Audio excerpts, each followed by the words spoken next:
अशोक, दया? गायिका, हाँ सम्राट, आप दया पात्र हैं, एक भिखारी से भी ज़्यादा। जानते हैं क्या?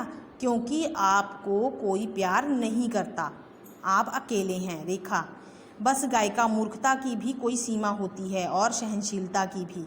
अशोक, मुझे कोई प्यार नहीं करता, मैं अकेला हूँ, क्या यह बात सच है गायिका?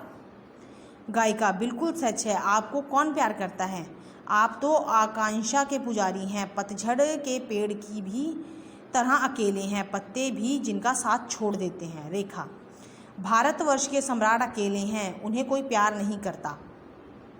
सहसा गंभीरता हो जाती, लेकिन उनकी करोड़ों प्रजा क्या मर चुकी है? मतलब रेखा कहती है कि जो सम्राट हैं वो अकेले नहीं हैं, उनकी प्रजा है जो उनसे प्यार करती है। गायिका, प्रजा उन्हें प्यार नहीं करती, उनसे डरती है। अशोक, मुझसे डरती है मेरी प्रजा? रेखा, और उनके विश्वास पात्र जो विश्वस्त मंत्री हैं, सेनापति हैं। गायिका, जो केवल आज्ञा मानना और सलाह देना जानते हैं, वे अशोक को प्यार नहीं करेंगे। अशोक, रेखा, सुन रहे हैं सम्राट इस पागल औरत की प्रलाप, या उसकी बातें कह सकते हैं। अशोक, रेखा, रेखा, रेखा, ओ भिक्षुणी, यह तुमने क्या किया? इससे तो अच्छा यही था कि तुम मुझे अपने झूठे स्वप्न में ही रहने देती। गायिका, आपका स्वप्न आपको फिर मिल सकता है। अशोक, परंतु देवी, मेरी दुनिया उजड़ चुकी है। उसकी दुनिया बेटा इसलिए उजड़ गई थी, क्योंकि उसे पता चल गया था कि उसने सिर्फ एक जीत प्राप्त करने के लिए कितनी बड़ी दुनिया उजाड़ दी है। पूरे कलिंग को उजाड़ दिया है, करोड़ों लोग मर चुके हैं, करोड़ों कलिंग के सैनिक मरे हैं, अशोक के खुद के सैनिक भी मरे हैं। तो उसे पता चल जाता है कि मैं इतनी सारी हत्याओं का कारण हूँ, सिर्फ मेरी एक जीत, मेरी आकांक्षा कि मुझे सम्राट बनना है। गायिका, वह तो संकीर्ण स्वार्थपूर्ण दुनिया थी, लेकिन एक और भी दुनिया है। मतलब जो दुनिया आपकी उजड़ चुकी है वो तो स्वार्थ से भरी हुई थी, लेकिन एक और दुनिया है।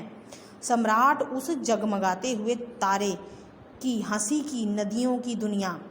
यह पृथ्वी कितनी सुंदर है, कितनी सुहावनी है सम्राट, लेकिन आज इस मनोरम जगती तल पर एक पिशाच घूम रहा है। अशोक, पिशाच?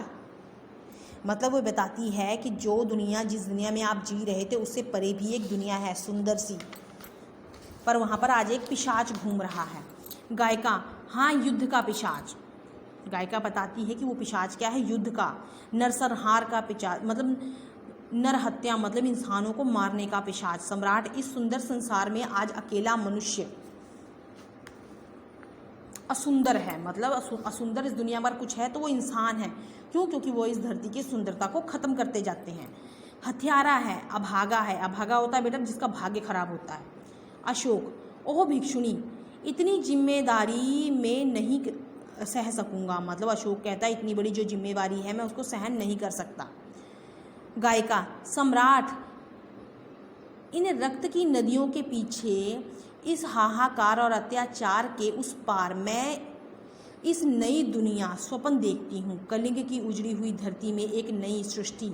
आप भी देखिए सम्राट, और चिताओं के परे, आहों के ऊपर देखिए। मतलब वो कहती है कि जो अभी तक नरसंहार हुआ है, जो लोग मरे हैं, उन सबसे दूर हट के देखिए कि दुनिया फिर से बस चुकी है, फिर से सुंदर हो चुकी है। अशोक, लेकिन देवी, मेरी लालसा, मेरी अतृप्त आकांक्षा मैं ना देख सकूंगा। मतलब वो कहता है कि मेरी आत्मा जो है वो गंदी हो चुकी है, मेरी आकांक्षा, मेरी इच्छा जो है, इसलिए मैं उस सुंदर सी दुनिया को नहीं देख सकता। गायिका, क्यों नहीं सम्राट? आप लालसा, उसके अरमान, आपकी शक्ति, आपका प्यार, सब आज से अनोखे चित्र का निर्माण करेंगे। मतलब आपके अंदर जो अच्छाइयाँ पैदा हुई हैं, अब मेरी बात सुनने और समझने के बाद, उसके बाद अब एक सुंदर सा चित्र बनेगा। फिर कोशिश कीजिए, क्या आप उस सपन को नहीं देख पाते? मतलब कहती है एक अच्छा इंसान, अच्छे साफ दिल से सोचिए, साफ दिल से देखने की कोशिश कीजिए, आपको ज़रूर दिखाई देगा एक सुंदर सी दुनिया। अशोक, मैं कोशिश करूँगा देवी। गायिका, मैं देख रही हूँ सम्राट। उज्ज्वल प्रभात। उज्ज्वल प्रभात का मतलब होता है बेटा सुबह, भगवान बुद्ध की करुणामयी किरणों से अलौकिक प्रभात, मतलब भगवान बुद्ध से एक स्वच्छ सी सुंदर सी रोशनी निकल रही है। भारत भूमि के कोने कोने में उसके पावन संदेश का प्रचार हो रहा है। मतलब महात्मा बुद्ध जो थे उन्होंने शांति का प्रचार किया था ना, तो हर तरफ शांति का प्रचार हो रहा है।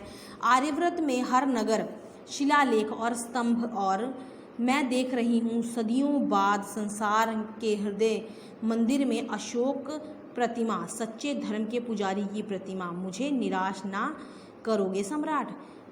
गायिका बताती है कि मैं देख रही हूँ आर्यव्रत में जगह जगह पर भगवान बुद्ध के जो संदेश हैं उनका प्रचार हो रहा है। शिलालेखों पर भगवान बुद्ध के संदेश को खुदवाया जा रहा है। बड़े बड़े सच्चे धर्म के पुजारी अशोक के स्तंभ बनाए जा रहे हैं। बेटा अशोक स्तंभ देखा है आपने? वो जो नोट पर होता है ना, 4 सिर होते हैं, जिसके शेर वाला 3 सिर दिखाई देते हैं कि उसके पीछे होता है, वो अशोक स्तंभ है। ये सभी अशोक ने बनवाए थे। अशोक, देख रहा हूँ देवी, मैं भी देख रहा हूँ। मेरी आत्मा धुल चुकी है, मतलब जो मेरी आत्मा है जो गंदी हो चुकी थी वो साफ हो चुकी है। मेरा कलंक भी धुल चुका है। भिक्षुणी भिक्षुणी, कैसा उज्जवल प्रभात है ये। मतलब वो कहता है गायिका से कि ये कैसा उजाला है, कैसी उज्जवल सी प्रभात, कैसी सुबह है जो सिर्फ शांति से भरी हुई है। लेकिन तुमने मुझे नया मार्ग दिखाया, कैसे इस एहसान को चुकाऊंगा। मतलब अशोक कहता है कि तुमने मुझे एक सच्चा और एक पवित्र सा रास्ता दिखाया है लोगों की भलाई करने का, मैं तुम्हारा यह एहसान कैसे चुकाऊंगा। गायिका, विश्व सेवा के द्वारा, मतलब दुनिया की सेवा कीजिए, मेरा एहसान चुक जाएगा। अशोक, अपनी सेवा का भी अवसर दो देवी। अशोक कहता है दुनिया की सेवा तो मैं करूँगा ही, पर मुझे अपनी सेवा का भी एक अवसर दो। गायिका, मेरी सेवा? भिक्षुणी की सेवा, हाँ एक काम है। अशोक, कहो।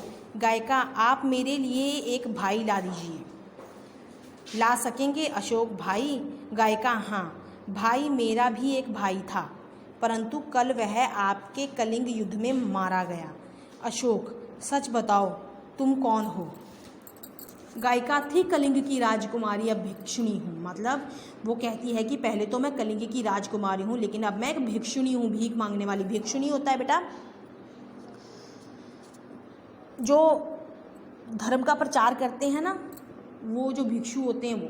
अशोक, कलिंग की राजकुमारी, ओ मैं तुम्हारे भाई का हत्यारा हूँ। वो कलिंग जो कहता है अशोक कि मैंने तुम्हारे भाई को मारा है।